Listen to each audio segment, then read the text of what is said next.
c'est d'avancer dans les commandements qui ont été donnés. Et le second qui est donné, c'est celui qui dit, tu aimeras ton prochain comme toi-même. Qu'est-ce que Jésus veut nous apprendre en disant que tu dois aimer ton prochain? Nous, on comprend que le prochain, ce n'est pas simplement dans la bouche, mais c'est celui qui va poser des actes en faveur de quelqu'un. Ce que Dieu va appeler prochain, ce n'est pas seulement la personne qui est notre vis-à-vis physique. Ce n'est pas uniquement avec les gens que nous avons les mêmes idéologies. Ce n'est pas uniquement avec les gens avec lesquels nous avons les mêmes courants de pensée. C'est-à-dire que uniquement avec les gens de ma famille, uniquement avec les gens de mon église. Quelqu'un peut être en train de s'éloigner de Dieu. Quelqu'un peut être en train d'être oppressé par les démons. Quelqu'un peut être en train d'être victime d'une œuvre satanique. Ici, il utilise deux choses, l'huile et le vin. L'huile va représenter l'image de la prière, l'image de l'œuvre du Saint-Esprit. Amen. Et le vin va représenter l'image de la compassion, de l'amour. Amen. De la compassion et de l'amour. C'est-à-dire que Jésus est en train de nous dire, on ne peut pas aider certaines personnes uniquement avec le vin.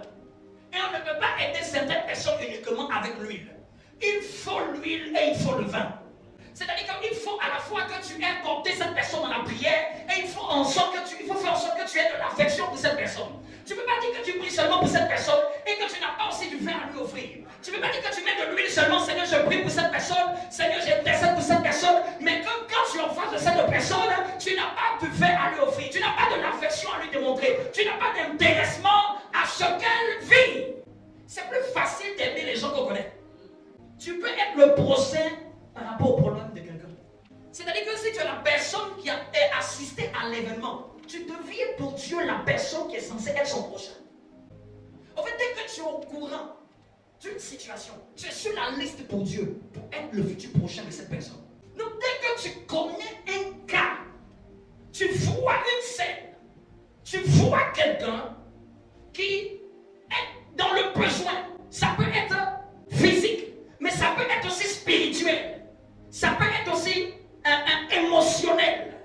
Tu remarques qu'il y a un besoin, il y a une plaie. Mais quand il t'aimait, ça ne veut pas dire d'être son ami. Quand il aimer, il faut avoir de la miséricorde, il faut avoir de la pitié pour lui. Il faut avoir de la compassion, il faut avoir un peu de miséricorde. C'est que faut avoir de la miséricorde. Le bon mot là, c'est de la miséricorde. Les gens qui sont méchants avec nous là, Dieu nous demande d'avoir de la miséricorde pour eux. Il dit bénissez ceux qui vous maudissent. Pourquoi il dit bénissez ceux qui vous maudissent? En d'autres termes, Dieu ne nous demande pas de maudire une personne. Peu importe ce qu'elle a fait. Il dit faites du bien à ceux qui vous haïssent. Ici, là, la personne qui te hait, là, Dieu dit fais-lui du